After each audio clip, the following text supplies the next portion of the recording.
Hello guys, welcome back to our channel. आज के इस वीडियो में हम कुछ इलेक्ट्रिकल इंजीनियरिंग से रिलेटेड इंटरव्यू क्वेश्चंस को यहाँ पे डिस्कस करेंगे।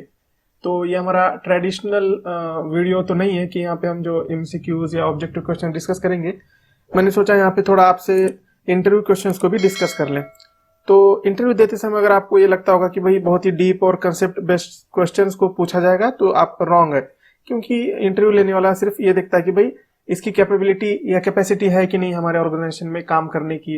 और टेक्निकल भी नॉलेज जरूरी है, लेकिन टेक्निकल पे वो इसलिए ज्यादा जोर नहीं देते क्योंकि टेक्निकल तो वैसे भी जो है ट्रेनिंग में वो कवर अप कर लेंगे हमें। क्यों अगर आपका कहीं प्राइवेट जॉब में सिलेक्शन हो जाता है या कहीं भी गवर्नमेंट में पीएसयू में सिलेक्शन हो जाएगा, तो आपको वहां पे 1 साल की या फिर कुछ आपको जो है 6 महीने का वहां पे वो आप लोग को ट्रेनिंग देते हैं।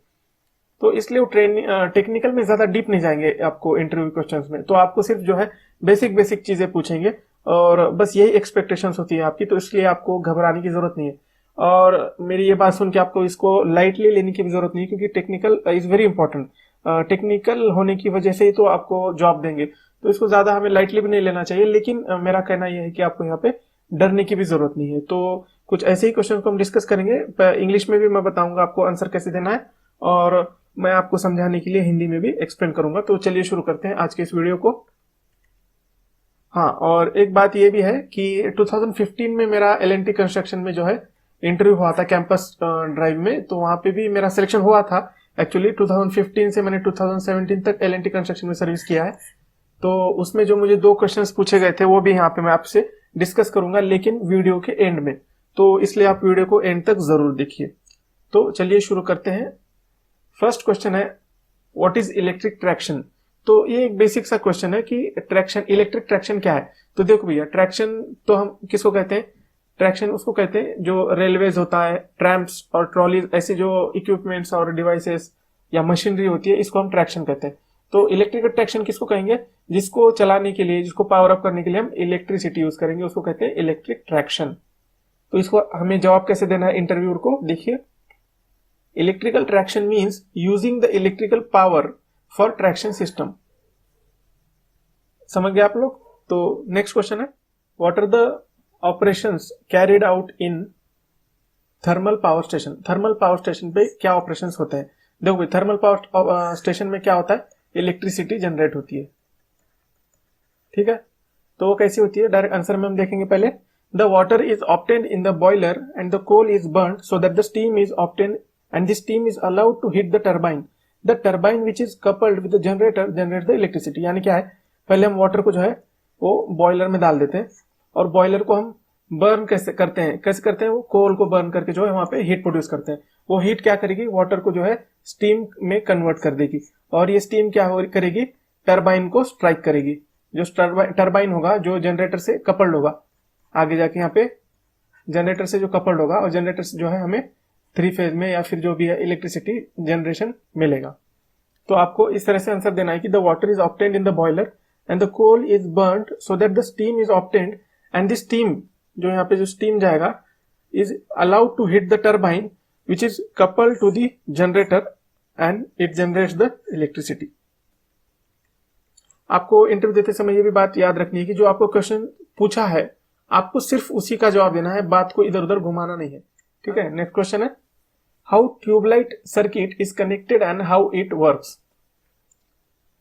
ट्यूबलाइट का जो सर्किट है वो कैसे कनेक्टेड होता है और वो कैसे वर्क करता है। तो आंसर देखिए आपको क्या देना है इसका। A choke is connected in one end of the tubelight and a starter is in series with the circuit. Choke और स्टार्टर ये 2 मेन सर्किट में जो है एलिमेंट होते हैं ट्यूबलाइट के लिए, ठीक है। When supply is provided the starter will interrupt the supply cycle of AC. AC का जो सप्लाई साइकिल है वो स्टार्टर क्या करेगा? डिस्टर्ब कर देगा। And due to the sudden change of supply the choke will generate around 1000 volts and this voltage will be capable of breaking the electrons inside the tube to make electron flow.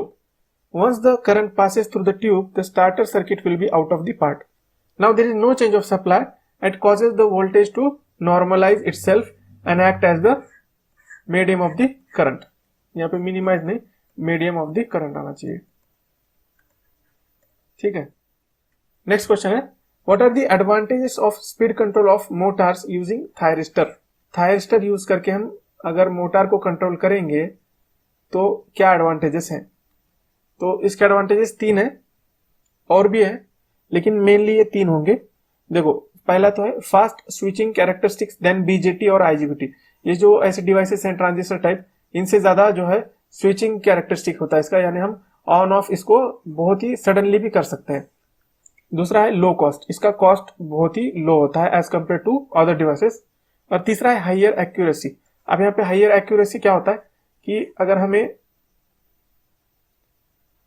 समझो एक complete cycle है यहाँ पे with respect to time, और समझ लीजिए कि voltage है, तो आपको अगर इस इंस्टेंट पे यहाँ पे क्या होगा 45 डिग्री पे अगर आपको ट्रिगर करना है या थायरिस्टर को ऑन करना है, सर्किट को ऑपरेट करना है, तो आप करेक्टली यहां से भी कर सकते हैं। अगर आपको यहां से करना है ऑन तो यहां से कर सकते हैं, या अगर आपको निगेटिव साइकिल से करना है तो आप यहां से भी थायरिस्टर को ट्रिगर कर सकते हैं। तो ये इसका एक्यूरेसी लेवल जो है दूसरे डिवाइसेस से ज्यादा है। तो ये 3 फायदे हमें थायरिस्टर से मोटर को कंट्रोल करने में होंगे। नेक्स्ट क्वेश्चन है, why human body feel electric shock. Human body को शॉक क्यों लगता है। ये एक नॉर्मल क्वेश्चन है जिसका आंसर हर इलेक्ट्रिकल इंजीनियर को आना ही आना है। And in an electric train during running we did not feel any shock. ये बोल रहा है कि जो इलेक्ट्रिक ट्रैक्शन वाली जो ट्रेन होती हैं जिसमें ऊपर से ओवरहेड लाइन जाती है, पैंटोग्राफ से हम करंट जो है कलेक्ट करके अंदर जो है मोटर को दे देते हैं, तो ये बोल रहा है कि अंदर बैठे हुए लोगों को इलेक्ट्रिक शॉक क्यों नहीं लगता। ये 2 क्वेश्चन है। एक तो क्या है कि ह्यूमन बॉडी को या ह्यूमन को जो है इलेक्ट्रिक शॉक क्यों लगता है। तो पहले क्वेश्चन का आंसर हम देखते हैं। अनफॉर्चुनेटली, आपको ये बोलना है वहां पे, unfortunately our body is a pretty good conductor of electricity. हमारी बॉडी जो है वो very good conductor of electricity, यानी इसके अंदर से अगर हम करंट पास करना चाहें तो कर सकते हैं। And current takes the lowest resistance path if you have insulation to our feet as the circuit is not complete. ये बोल रहा है अगर हमने चप्पल अगर पहनी होगी या अगर स्लीपर पहनी होगी, यानी हमारे और ग्राउंड के बीच में या जमीन के बीच में अगर ठीक ठाक इंसुलेशन होगा तो करंट यहां से पास नहीं होगा। अगर हमने स्लीपर नहीं पहनी या इंसुलेशन नहीं है या फिर कुछ वुडन पैड हमने नहीं लिया हुआ नीचे, तो इलेक्ट्रिक करंट को फ्लो होने में मदद होगी, क्योंकि रेजिस्टेंस हमारे बॉडी का लो होगा और ग्राउंड नीचे होने की वजह से करंट जो है वो डायरेक्ट नीचे जाएगा हमारे अंदर से। हमें क्या होता है, फुटवेयर एडवाइजेबल होता है ऐसे टाइम पर। ठीक है, तो ये था हमारा पहले क्वेश्चन का आंसर। सेकंड क्वेश्चन का आंसर है कि भाई चलती ट्रेन में से या भी जो इलेक्ट्रिक ट्रैक्शन है जहां से हम इलेक्ट्रिसिटी से जो ट्रेन को ऑपरेट कर रहे हैं उसमें जो है अंदर बैठे हुए लोगों को इलेक्ट्रिक करंट यानी शॉक क्यों नहीं लगता। तो भाई देखो, जो भी ओवरहेड कंडक्टर जाते हैं, पैंटोग्राफ से हम करंट जो है कलेक्ट करते हैं, तो वहां पे ऐसा तो नहीं है कि हम जो कंडक्टर होता है या जो वहां पे कनेक्शन होता है वो डायरेक्टली हम मेटल को टच करके लेते हैं, ऐसा नहीं होता। उसको प्रॉपर इंसुलेशन, बुशिंग्स ये सब यूज करते हैं। इसलिए जो है the electric train is always insulated from its electrical system. वहां पे हम प्रॉपर इंसुलेशन यूज करते हैं जगह जगह पर। कंडक्टर को हम ट्रेन को टच होने नहीं देते डायरेक्टली। तो आपको ऐसे समझाना है यहाँ पे इंटरव्यूअर को। नेक्स्ट क्वेश्चन है, what is the principle of motor. बहुत बेसिक सा क्वेश्चन है। आप ये क्वेश्चंस एक्सपेक्ट कर सकते हैं हमेशा, ये कभी चेंज नहीं होंगे, क्योंकि ये बहुत बेसिक से क्वेश्चन है, हर एक इंजीनियर को ये आना चाहिए। तो प्रिंसिपल ऑफ मोटर क्या है। Whenever a current carrying conductor is placed in a magnetic field, it produces turning or twisting moment called as torque. तो देखो भाई क्या है, आंसर क्या है पता है आपको। जो मैग्नेटिक फील्ड होती है इसमें अगर हम करंट कैरिंग कंडक्टर रखें, इसमें अगर करंट दे दें हम, तो ये जो है इसमें जो है टॉर्क प्रोड्यूस हो जाएगा और ये ट्विस्टिंग टॉर्क होगा। इसलिए इसको ऐसे यहाँ से यहाँ पर और यहाँ पे ऐसे ट्विस्ट करते करते उसको रोटेट कर देगा और यही है मोटर हमारी।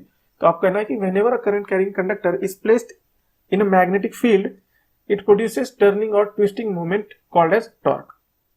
Next question है, when birds sit on transmission lines or current wires, they doesn't get a shock. आपने देखा होगा कभी भी जो डिस्ट्रीब्यूशन लाइंस होती है हमारे घरों के पास से जाने वाली, उसमें वहां पे हमने देखा होगा कभी कभी कोई बर्ड वहां पे बैठे होंगे। अभी ये बर्ड दिख नहीं रहा, आप इसको एज्यूम करिए कि ये बर्ड है। ठीक है, तो इनको कुछ नहीं होता, ये मरते नहीं है, इनको शॉक नहीं लगता। ये क्यों होता है, तो देखिए मैं पहले आपको हिंदी में समझाता हूँ। इलेक्ट्रिक करंट जो है कभी भी फ्लो होने का एक कंडीशन है कि अगर हम वोल्टेज या सप्लाई दे भी देंगे तो सर्किट जो है वो क्लोज होना चाहिए। अगर सर्किट का पाथ फेज और न्यूट्रल कनेक्टेड ना हो तो करंट फ्लो ही नहीं हो सकता। जैसे कि अगर यहाँ पे मैं एक स्विच लगा दूं, भले ही हमारा सप्लाई ऑन है, लेकिन यहाँ पे स्विच अगर ऑन है यानी स्विच अगर ऑफ है तो करंट पास होने का सवाल ही नहीं उठता। उसी तरह से जो है, अब यहाँ से तो ठीक है कि यहाँ पे जो सप्लाई जो है करंट फ्लो हो रहा है, लेकिन जो बर्ड बैठा है यहाँ पे वो सर्किट को क्लोज नहीं करता। यहाँ से तो करंट अपना फ्लो होता रहेगा। अगर बाय चांस अगर ये जो कंडक्टर है ये इसके साथ कनेक्ट हो जाए या शॉर्ट सर्किट हो जाए तो यहाँ से सर्किट कंप्लीट होने की वजह से इसमें से करंट फ्लो होगा। या अगर ऐसा हो जाए कि ये कंडक्टर जो है जमीन पे अगर किसी वजह से नीचे गिर जाए तो यहाँ पे ग्राउंडेड हो जाएगा, करंट यहाँ से फ्लो होना स्टार्ट करेगा, तब इस बर्ड को जो है वो शॉक का रिस्क होगा यहाँ पे। ठीक है, तो ये इसका आंसर है। इंग्लिश में भी ये बताना है भाई, it's true that if birds touch the single one line they don't get electric shock, if bird touch two lines then the circuit is close and they get electric shock. ठीक है, next question है, what is meant by armature reaction. Armature reaction क्या होता है? The effect of armature flux और armature MMF on the main field और main flux और main MMF. तो वही कहना हमें कि the effect of armature flux on main flux is called as armature reaction. Next question है, what is ACSR cable and where we use it. तो इसका जो ACSR केबल है इसका फुल फॉर्म हम पहले बताएंगे। ACSR का फुल फॉर्म होता है एल्यूमिनियम कंडक्टर स्टील रेनफोर्स्ड। इस तरह से यहाँ पे जो है एक स्टील का सेंटर में एक कंडक्टर होता है, उसके बाद में जो है साइड से जो हम उसमें एल्यूमिनियम लगाते हैं और इसका जो बंडल बन जाता है उसको हम कहते हैं ACSR। ये पूरा जो है आजू बाजू जो है ये एल्यूमिनियम है और बीच में जो है एक सिंगल कंडक्टर जो है हम स्टील का देते हैं, तो इसी को कहते हैं ACSR। And where we use it, हम कब यूज करते हैं इसको? हम यूज करते हैं इसको ट्रांसमिशन एंड डिस्ट्रीब्यूशन में। तो यहाँ पे हमें कहना है ACSR means aluminium conductor steel reinforced and this conductor is use in transmission and distribution. इसको क्यों यूज करते हैं ये भी आपको पता होना चाहिए, क्योंकि इसका कॉस्ट जो है वो लो है। ACSR कंडक्टर जो है वो लो कॉस्ट होता है कॉपर कंडक्टर से और इसका टेंसाइल स्ट्रेंथ भी जो है ठीक ठाक होता है एज कम्पेयर टू कॉपर। लेकिन अगर हम प्योर एल्यूमिनियम यूज करेंगे तो ये हमारे लिए ठीक नहीं, क्योंकि इसका जो है टेंसाइल स्ट्रेंथ भी जो है वो बहुत ही कम है। यानी अगर हम इसको थोड़ा सा अगर फोर्स देकर यहाँ पे जो स्ट्रेच करेंगे तो ये बीच से टूट सकता है, इसलिए हम जो है बीच में स्टील का सेंटर कंडक्टर लगाते हैं। तो ये थे इसका आंसर। नेक्स्ट क्वेश्चन है, what will happen when power factor is high on distribution of power. देखो भाई, पावर फैक्टर हाई होने के एडवांटेजेस इनडायरेक्टली हमें यहाँ पे पूछे गए। आंसर आपको देना है। फर्स्ट जो है, losses in form of heat will be reduce. जो हीट प्रोड्यूस होती है हमारे कंडक्टर्स में, हमारे डिवाइसेस में, वो कम होगी अगर हमारा पावर फैक्टर जो है हाई होगा। सेकेंड एडवांटेज है कि cable becomes less bulky and easy to carry and very cheap to afford. Cable becomes less bulky, क्यों होता है लेस बल्की? देखो भाई, पावर फैक्टर हाई होगा तो हमारा करंट रिक्वायरमेंट भी जो है, लोड करंट, वो भी हमारा इनडायरेक्टली जो है कम हो जाएगा, जिसकी वजह से जो है साइज ऑफ कंडक्टर भी कम होगा और उसकी वजह से जो उसका बल्कनेस है यानी वो उसका वजन भी नहीं होगा और हम इजीली उसको कैरी कर सकेंगे इधर से उधर, और वो अफोर्डेबल भी बन जाएगा ऑब्वियसली। ठीक है, नेक्स्ट एडवांटेज है इसका, it also reduces over heating of transformers. ये एक बहुत अच्छा एडवांटेज है। जो ट्रांसफॉर्मर्स पे इतना सारा लोड होता है दिन रात 24 आवर, वो उसका रिड्यूस हो जाता है, इसलिए उसकी इफिशियंसी बढ़ जाती है, लाइफ बढ़ जाती है ट्रांसफॉर्मर की। ये आपको वहां पे आंसर देना है। नेक्स्ट क्वेश्चन है, which type of AC motor is used in the fan. कौन से fan? Ceiling fan, exhaust fan, pedestal fan, bracket fan. ठीक है, and which are find in the houses. देखो, which type of AC motor, हम घर में कौन से टाइप की AC मोटर यूज करते हैं? जो भी फैंस होते हैं, पेडिस्टल फैन और जो भी डिवाइसेस छोटे मोटे होते हैं उसमें हम कौन सी मोटर यूज करते हैं? तो इसका आंसर आपको देना है, it's a single phase induction motor. ये सिंगल फेज इंडक्शन मोटर ही होती है और कोई मोटर होती ही नहीं है। बाकी इसमें जो दो टाइप है वो कौन से हैं? स्क्विरल केज रोटर तो होगा या फिर capacitor start capacitor run motor होगा। ये दो मोस्टली यूज होते हैं और इसमें से भी सबसे ज्यादा हम जो सीलिंग फैन देखते हैं उसमें जो है capacitor start capacitor run motor ही यूज होती है। नेक्स्ट क्वेश्चन है, give two basic speed control scheme of DC shunt motor. देखो, डीसी शंट मोटर को कंट्रोल करने के दो बेसिक स्पीड कंट्रोल स्कीम हमें बतानी है। तो आपको क्या बताना है? फर्स्ट तो है देखो flux control method. Flux control method में क्या होता है, In this method, a rheostat is connected across the field winding to control the field current. So by changing the current, the flux produced by the field winding can be changed, and since speed is inversely proportional to flux, speed can be controlled. देखो भाई, speed किससे related होती है? Speed is directly proportional to back EMF and inversely proportional to phi, and phi means क्या है? Flux है। Flux किससे related होता है या डायरेक्टली प्रोपोर्शनल होता है? वो होता है फील्ड करंट से। इसलिए अगर फील्ड कंट्रोल मेथड में अगर हम फील्ड कंट्रोल करेंगे यानी IF वेरी करेंगे तो ऑब्वियसली फाई वेरी होगा, जिसकी वजह से स्पीड हम कम ज्यादा करेंगे। अगर हम फाई को बढ़ाएंगे यानी फील्ड करंट को इंक्रीज करेंगे तो स्पीड हमारा डिक्रीज होगा। और हम फील्ड करंट को कैसे कंट्रोल करेंगे? रियोस्टेट कनेक्ट करेंगे फील्ड वाइंडिंग के सीरीज में। ये हमने इसको समझाया यहाँ पे। सेकेंड जो मेथड है वो है armature control method. In this method a rheostat is connected across armature winding by varying the resistance. The value of resistive drop IaRa can be varied, and since speed is directly proportional to EB minus IaRa, the speed can be controlled. देखो speed जो है directly EB से और EB minus IaRa से related होती है। इसलिए अगर हम आर्मेचर मेथड यूज करना चाहेंगे तो हम क्या करेंगे कि भाई रियोस्टेट को कनेक्ट करेंगे अक्रॉस दी आर्मेचर, और वहां पे जो है ये जो ड्रॉप का अगर कंट्रोल करेंगे तो उसकी वजह से जो है स्पीड भी हमारा डायरेक्टली कंट्रोल होगा। ये आपको वहां पे समझाना है। नेक्स्ट क्वेश्चन है, what is the difference between synchronous generator and asynchronous generator? देखो सिंक्रोनस जनरेटर का और असिंक्रोनस जनरेटर का डिफरेंस क्या है? सबसे पहले तो आप ये बताइए कि जो सिंक्रोनस जनरेटर होता है वो सिंक्रोनस स्पीड पे जो है रोटेट करेगा, और जो असिंक्रोनस जनरेटर होता है वो लेस देन सिंक्रोनस स्पीड से रोटेट करेगा। तो यहाँ पे देखते हैं हमें क्या कहना है। In simple, synchronous generator supply both active and reactive power, but asynchronous generator, induction generator जिसको हम कहते हैं, it supplies only active power and absorb, यहाँ पे absorb आएगा, and absorb reactive power for magnetizing। देखो synchronous generator में क्या होता है कि हम जो फील्ड वाइंडिंग को पावर अप करते हैं वो अलग से एक डीसी सोर्स से करते हैं, सेपरेट फील्ड एक्साइटेशन सिस्टम होता है यहाँ पे। लेकिन asynchronous generator में क्या करते हैं, जो फील्ड एक्साइटेशन करते हैं वो डायरेक्टली सप्लाई से ही करते हैं, जिसकी वजह से यहाँ पे जो है सिंक्रोनस जनरेटर में सेपरेट फील्ड एक्साइटेशन सिस्टम होने की वजह से वो ज्यादा जो है स्टेबल होगा, और वो कोई भी एक्टिव या रिएक्टिव पावर सप्लाई कर सकता है at any power factor, active हो या रिएक्टिव। और असिंक्रोनस जनरेटर हो जो सिर्फ एक्टिव पावर सप्लाई कर सकता है, रिएक्टिव पावर वो एब्जॉर्ब करेगा। किस लिए एब्जॉर्ब करेगा? उसको से उसकी जो है फील्ड एक्साइटेशन सिस्टम उसको एक्साइट करनी है उसी सप्लाई से जो वो प्रोड्यूस कर रहा है।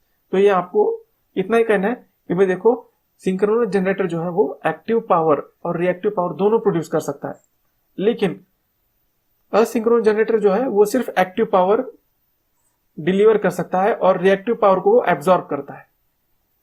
इतना भी कहेंगे तो ये आपका आंसर इनफ हो जाएगा। ठीक है, नेक्स्ट क्वेश्चन है इसी से रिलेटेड है, why synchronous generators are used for the production of electricity? Synchronous generators हम क्यों यूज करते हैं इलेक्ट्रिसिटी के प्रोडक्शन के लिए?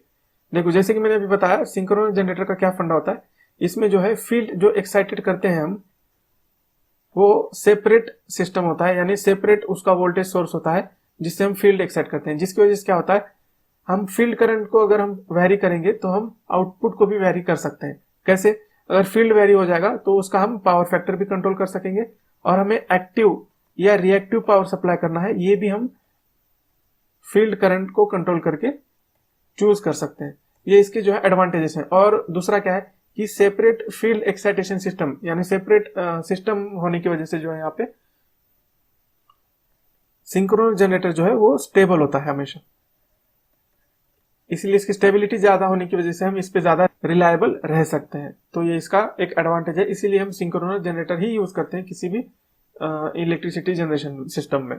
तो यहाँ पे हमें क्या कहना है कि synchronous machines have capability to work on different power factor, hence synchronous generators are used for the production of electricity। तो ये वही है कि हम अलग अलग पावर फैक्टर्स पे, यानी लोड तो कोई भी हो सकता है, लैगिंग हो सकता है, लीडिंग हो सकता है, pure inductive, pure capacitive, load चाहे जो भी हो, सिंक्रोनस जनरेटर जो है हर पावर फैक्टर में काम कर सकता है, इसलिए हम यही यूज करते हैं इलेक्ट्रिसिटी प्रोडक्शन के लिए। नेक्स्ट क्वेश्चन है, what is to phase motor? To phase motor क्या होती है? देखो हमने तो क्या पढ़ा है, सिंगल फेज पढ़ा है और थ्री फेज पढ़ा है। एक्चुअली टू फेज भी सिंगल फेज मोटर ही होती है, हमें ये मजबूरन यूज करनी पड़ती है, मेरी मजबूरी है। क्यों? क्योंकि सिंगल फेज मोटर जो है वो सेल्फ स्टार्टिंग नहीं होती, उसको हमें धक्का देके स्टार्ट करना पड़ता है या वैसी कोई टेक्निक यूज करनी पड़ती है। तो हम क्या करते हैं उसको, a two phase motor is a motor with the starting winding and the running winding and it have a phase split. For example AC servo motor where the auxiliary winding and the control winding have phase split of 90 degree. Single phase motor को हम starting के लिए क्या करते हैं, सिर्फ 2 phase winding में convert करते हैं। कैसे, एक होता है ऑक्सिलरी वाइंडिंग लगा के और एक रनिंग वाइंडिंग जो कॉन्स्टेंटली मशीन के अंदर वर्किंग में होती है। इसकी वजह से क्या होगा, वहां पे RMF प्रोड्यूस होगा यानी रोटेटिंग मैग्नेटिक फील्ड। इसके बजाय अगर RMF ना हो तो हमारी मोटर रन कर ही नहीं सकती, इसलिए हमें रोटेटिंग मैग्नेटिक फील्ड प्रोड्यूस करने के लिए 90 डिग्री फेज शिफ्ट बनाकर 2 वाइंडिंग्स को वहां पे हम पावर देते हैं, जिसकी वजह से RMF प्रोड्यूस होता है। तो ये होता है 2 फेज मोटर। नेक्स्ट क्वेश्चन है enlist types of DC generator. बहुत ही सिंपल क्वेश्चन है, DC जनरेटर का यहाँ पे हमें टाइप पूछा है। तो सबसे पहला तो मेन टाइप होता है सेपरेटली एक्साइटेड DC जनरेटर और दूसरा है सेल्फ एक्साइटेड DC जनरेटर, यानी जो यहाँ पे फील्ड वाइंडिंग जो है सेपरेट सोर्स से जो है हम एक्साइट करते हैं और यहाँ पे जो आर्मेचर होता है वो लोड को कनेक्ट होता है। फील्ड एक्साइटेशन सिस्टम यहाँ पे अलग सोर्स से कनेक्ट होता है, ठीक है। और दूसरा जो टाइप है वो है self excited DC generator. Self excited में जो है अलग से हम फील्ड एक्साइटेशन सिस्टम नहीं रखते, मशीन जो है अपने आप को ही एक्साइट करती है। और सेल्फ एक्साइटेड के अलग से और 3 टाइप है। पहला तो है सीरीज DC जनरेटर, दूसरा है शंट और तीसरा है कंपाउंड जनरेटर। यहाँ पे कंपाउंड जनरेटर के और 2 टाइप है, वो है cumulative compound generator and differential compound generator. तो ये उसका आंसर था। नेक्स्ट क्वेश्चन है difference between a 4 point starter and 3 point starter. 4 point starter और 3 पॉइंट स्टार्टर में क्या डिफरेंस होता है। इसका सिंपल आंसर मैं आपको बता दूं कि 4 पॉइंट स्टार्टर में क्या होता है, यहां पे हमें आर्मेचर के लिए अलग से टर्मिनल होता है स्टार्टर में, फील्ड के लिए अलग से होता है, सप्लाई के लिए अलग से होता है यानी लाइन के लिए, और दूसरा जो होता है वो नो वोल्टेज कॉइल जो होता है स्टार्टर में उसके लिए अलग से टर्मिनल होता है।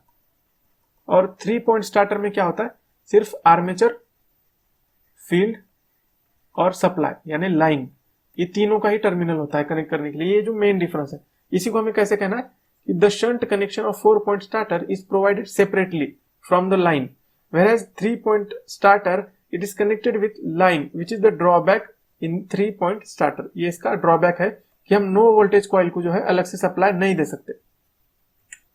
नेक्स्ट क्वेश्चन है what is the difference between surge arrester and lightning arrester.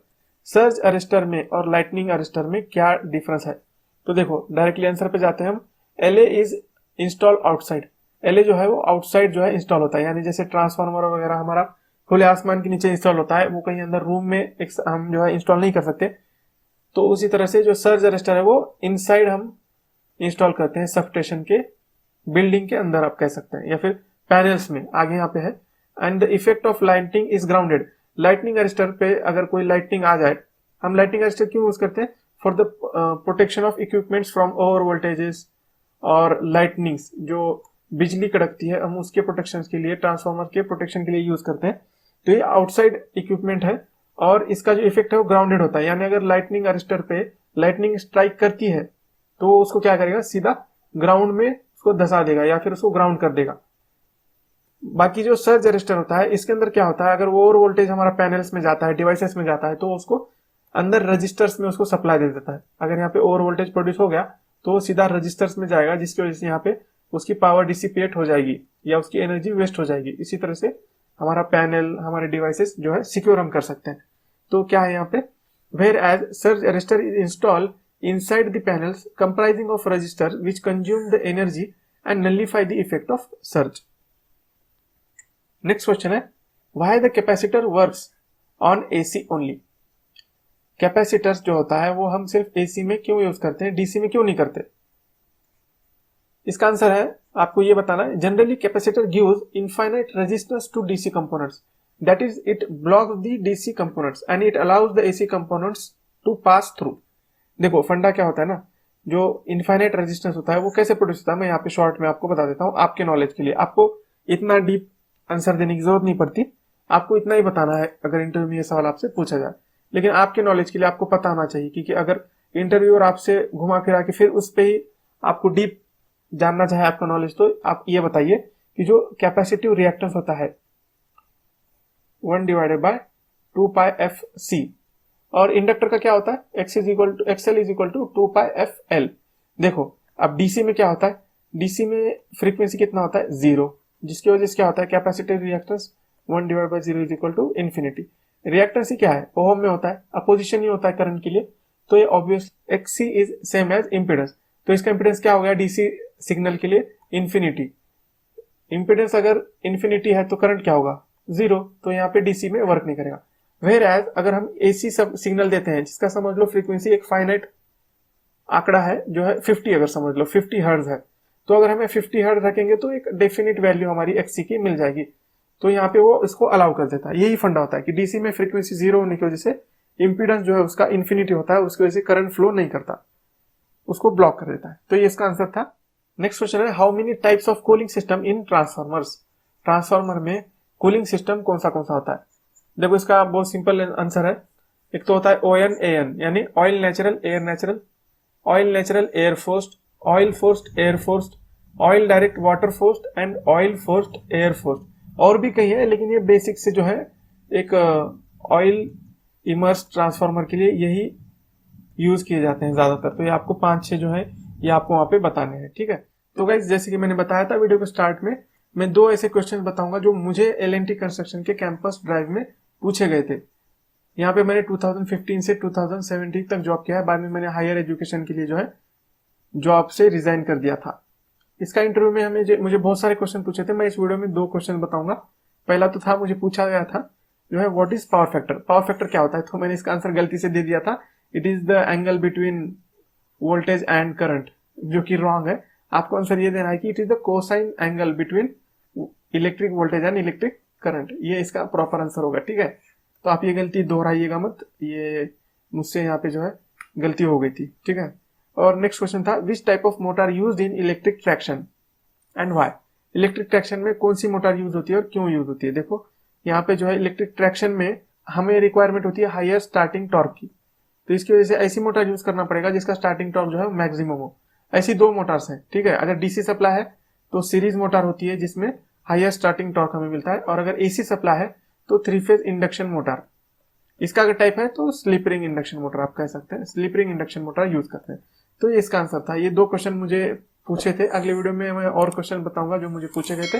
तो आप हमारे चैनल से जुड़े रहिए। अगर आप हमारे चैनल पर नए हैं तो हमारे चैनल को सब्सक्राइब करिए। मिलते हैं अगले वीडियो में। Thanks for watching.